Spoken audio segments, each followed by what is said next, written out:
this video, we're going to learn how to factor trinomials when a is equal to 1 and when a is not equal to 1. Let's look at our first example. We'll use something called the diamond method, a simple way to factor trinomials. A trinomial looks like this. Now, let's go ahead and let's label this trinomial A, B, and C. Now, what is b? b is 4, so write it over here.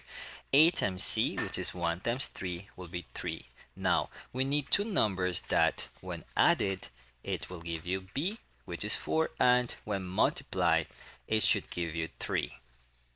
These two numbers are 1 and 3. We'll use grouping in this first example to finish the job.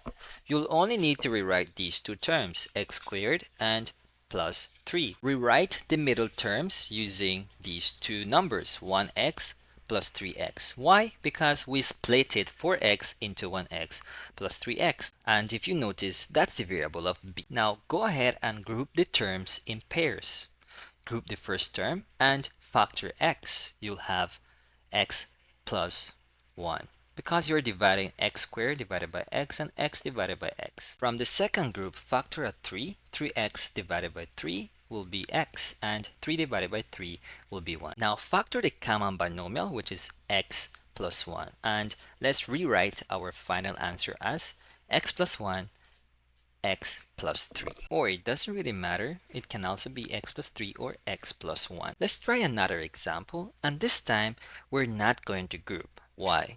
When a is equal to 1, once we find the two numbers using the diamond method, we can go straight into factoring.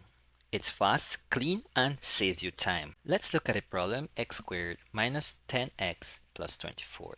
What is b? b is negative 10. a times c will be 24. 6 and 4 will add up to 10, and when multiplied will be 24. But the 10 is negative, so negative 6 and negative 4 will add up to negative 10, and negative times a negative will give you 24. No need for grouping. Just find the two numbers and drop them straight into your binomials.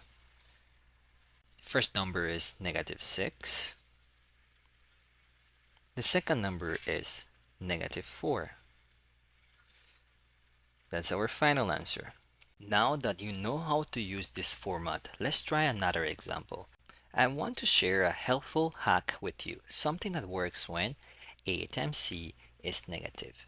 If a times c is negative, then one number must be positive and the other must be negative, or vice versa. So b is negative 1, and let's find these two numbers.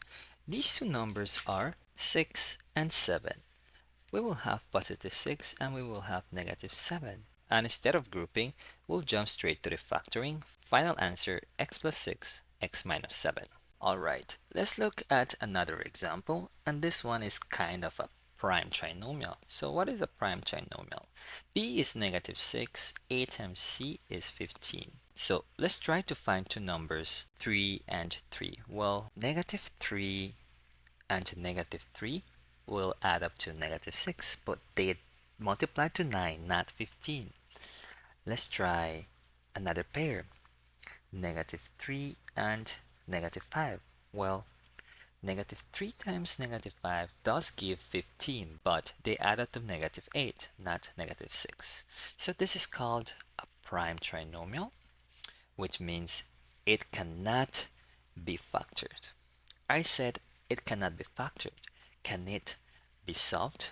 Yes, but we'd have to use a quadratic formula to solve this problem, and that's a topic for another video. Just be mindful of these kinds of problems. Let's work on examples where a is not equal to 1. b is negative 22 and a times c is 40.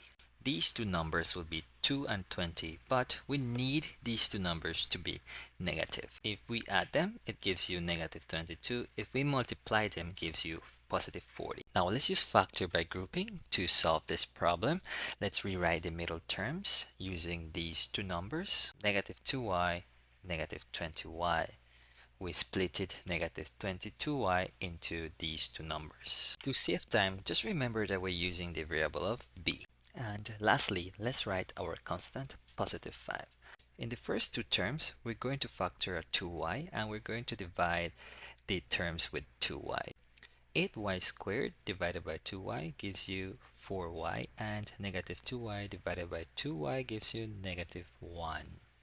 In the other group terms, we're going to factor a negative 5 and we're going to divide negative 20y by negative 5, which gives you a positive 4y, and 5 divided by negative 5 gives you negative 1.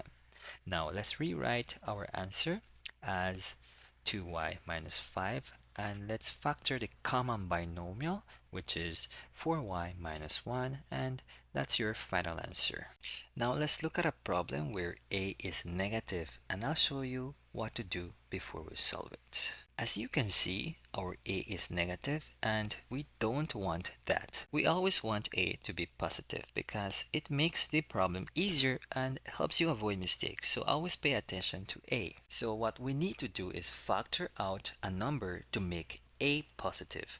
We'll take out the number that can divide all the terms, and that will also flip the signs. Just remember, change the signs and you'll be ready to use the diamond method. Now let's go ahead and apply that. So b is 7 and a times c will be negative 30. When a times c is negative, we need two numbers that multiply to negative 30 and add up to 7. That gives us positive 10 and negative 3. Now we can go ahead and factor by grouping. So let's rewrite the expression using the two numbers we found, 10 and negative 3. We'll replace the middle term using those values and keep the variable y, which is b. We factored out 2y because it's the only number that can divide both terms in the first group. When we divide, we're left with 3y plus 5. From the next group, we factor out a negative 1 because that's the only number that works. When we divide, we get 3y plus 5. Now we can write our final answer as 2y minus 1 and 3y plus 5. But don't forget about the negative 1 we factored out earlier. And here's your final answer, and always remember to watch out for these kinds of problems. Now, what if I told you there's a faster way to factor without spending time on grouping? So let's use this example to learn that faster method now. So b is 12 and a times c is 20, and the two numbers we need are 10 and 2. You know that a is not equal to 1, but you know a is equal to 4y squared. And you also know that 12y was split into 10y and 2y.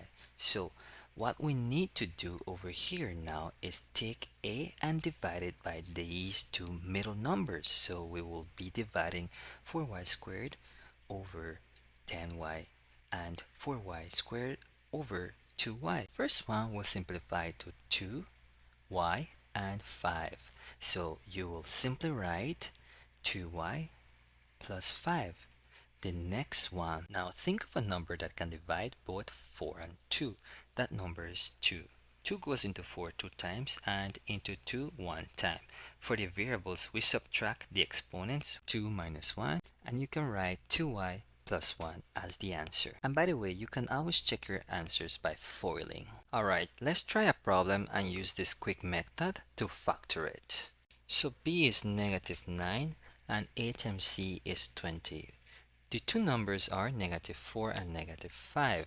You know a is equal to 2y to the fourth power, and we will use the variable b with the middle numbers. So you will divide 2y to the fourth power over negative 4y to the second power, and you will divide 2y to the fourth power divided by negative 5y to the second power. 2 can simplify 2 and 4. So next we will minus the exponents. 4 minus 2 will be 2, and you can rewrite this as y squared minus 2. For 2 and 5, we can't simplify it, but we can subtract the exponents. 4 minus 2 will be 2, and we can rewrite it as 2y squared minus 5 as the final answer. And there you have it. If you made it to the end of the video, thank you for watching, and I'll see you in the next lesson.